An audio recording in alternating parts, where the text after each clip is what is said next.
Welcome to History in Flames. Empires rise and fall, the past comes, alive in fire and ash.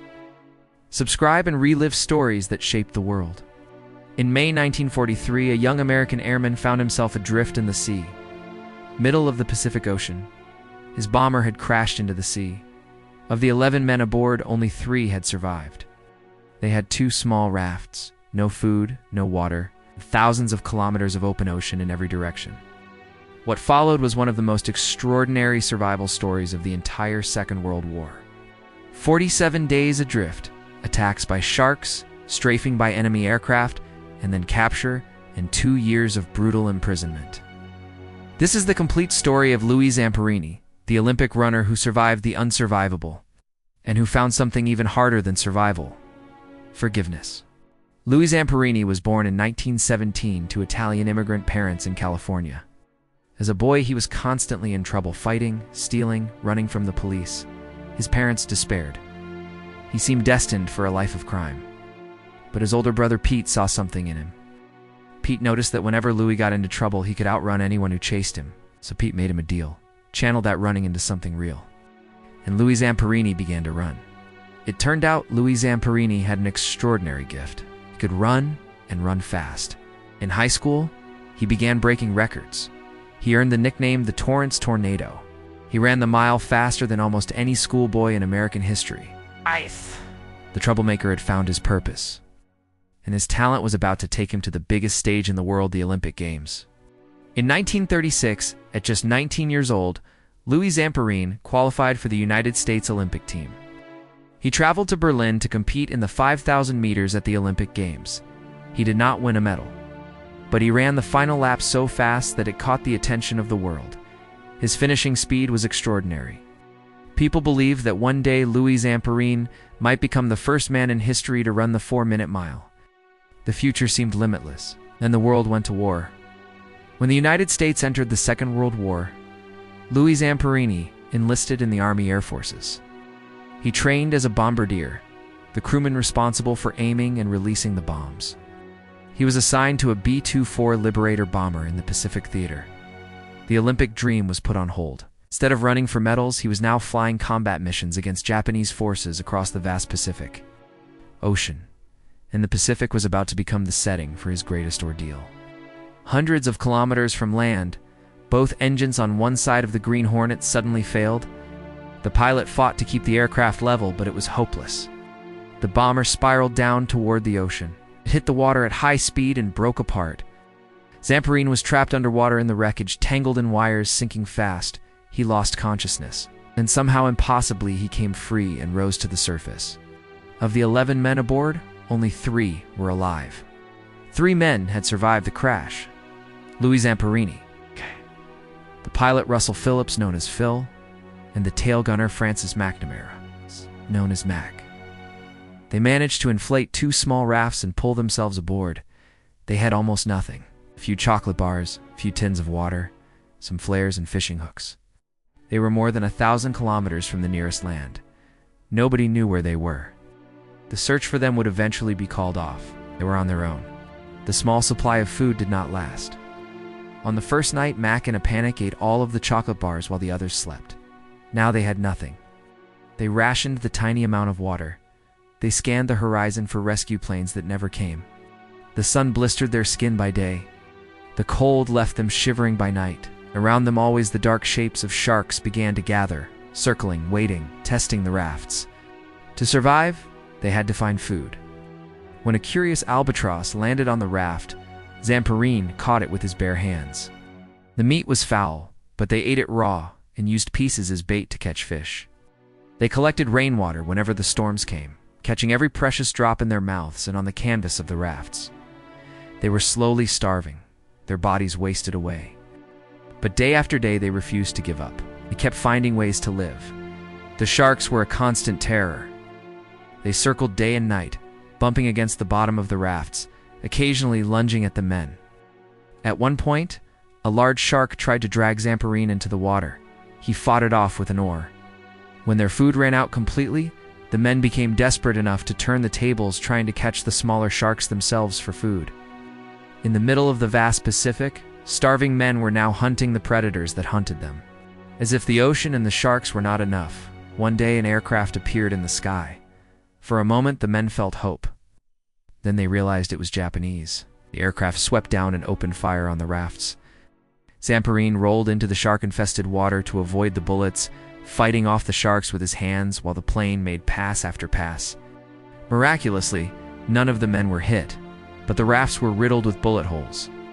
They spent hours repairing them while barely clinging to life. The youngest of the three men, Mac, grew weaker and weaker. The guilt of eating the chocolate, the starvation, the relentless conditions had broken his body and his spirit. On the 33rd day adrift, Mac died quietly on the raft. Zamperini and Phil held a small service. They spoke a few words, and then they slipped his body gently into the sea. Now there were two, and they drifted on across the endless Pacific, getting weaker every day. Zamperini and Phil drifted for 47 days. They covered more than 3,200 kilometers across the open Pacific. They had survived starvation, dehydration, sharks, and enemy fire. Their bodies were skeletal. Zamperini had lost half his body weight. And then, finally, on the horizon, they saw it. Land. A string of islands. After everything they had endured, salvation seemed to be within reach. But the islands they had reached were occupied by the Japanese. Zamperini and Phil were immediately captured by Japanese forces. After surviving 47 days at sea, their ordeal was not over. It was entering a new and darker phase. They were taken first to a holding facility and interrogated. Then Zamperini was transported to a secret prisoner of war camp known as Ofuna. This camp was not registered with the Red Cross. The men held there officially did not exist, and the treatment was brutal. Life in the prison camps was a daily struggle to survive. The prisoners were starved, given only thin rations of rice. They were forced into hard labor. They were beaten for the smallest infractions or for no reason at all. Disease spread through the camps. Men died of malnutrition and untreated illness. Zamperini endured it all. But the camps held a special torment for him because the guards had discovered that this particular prisoner was a famous Olympic athlete. At a camp called Omori, Zamperini encountered a guard whose name was Mutsuhiro Watanabe, but whom the prisoners called the Bird. Watanabe was sadistic and unpredictable, and he became obsessed with Zamperini. The fact that Zamperini was a famous Olympic runner, a celebrity, seemed to enrage him. The Bird singled Zamperini out for relentless personal cruelty. He beat him almost daily. He tried to break him completely. He made destroying Zamperini's spirit his personal mission.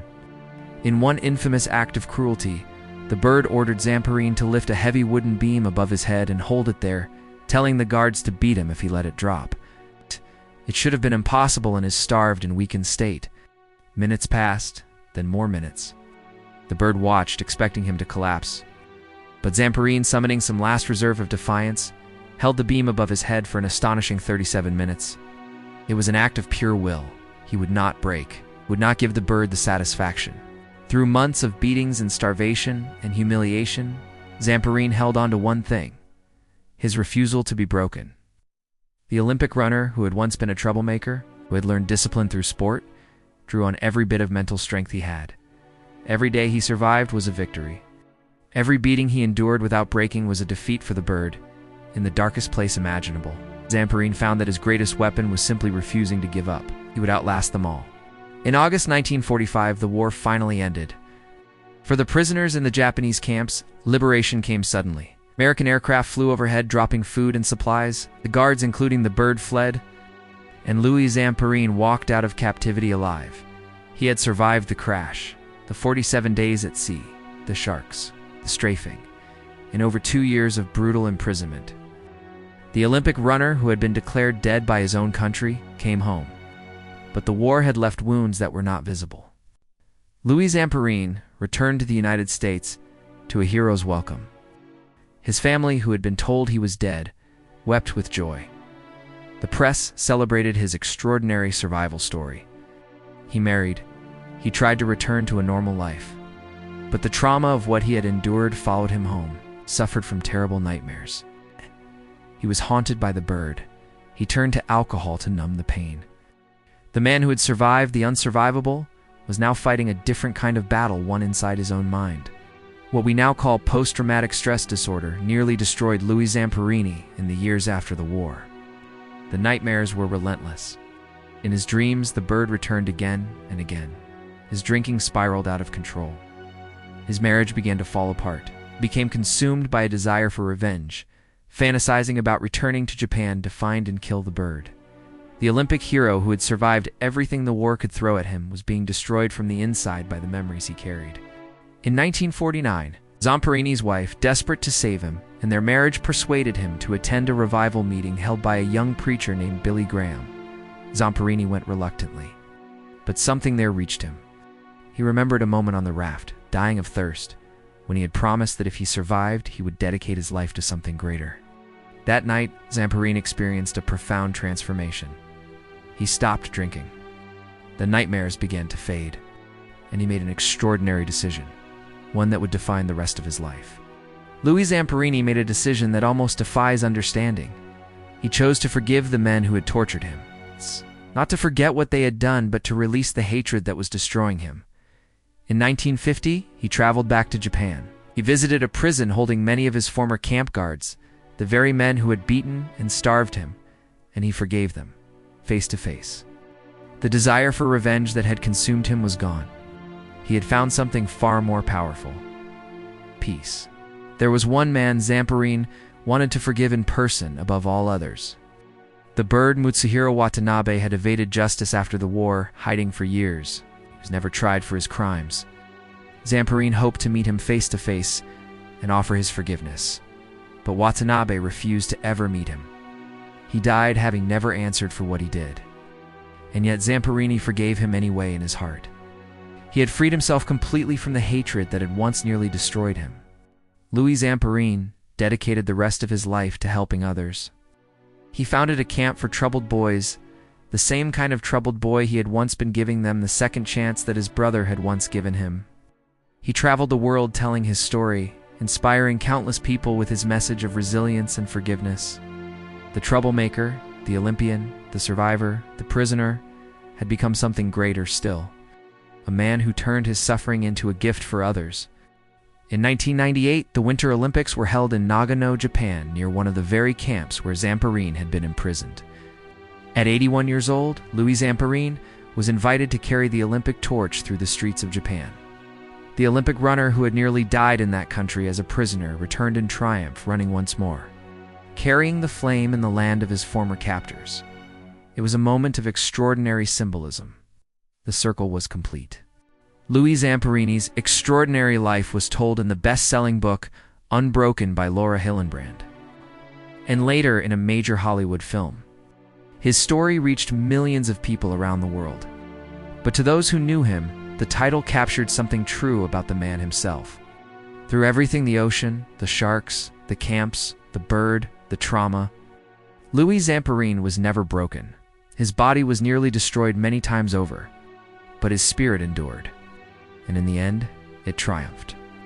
Louis Zamperini died in 2014 at the age of 97. He had lived an entire lifetime, the years that should have ended on a raft in the Pacific or in a prison camp in Japan. The story endures because it speaks to something universal. That the human spirit can survive almost anything. That resilience can carry us through the darkest places. And that forgiveness, the hardest thing of all, is not weakness, but the ultimate strength. He did not just survive. He chose how to live with what he had survived.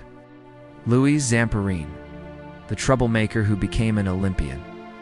The airman who survived 47 days at sea.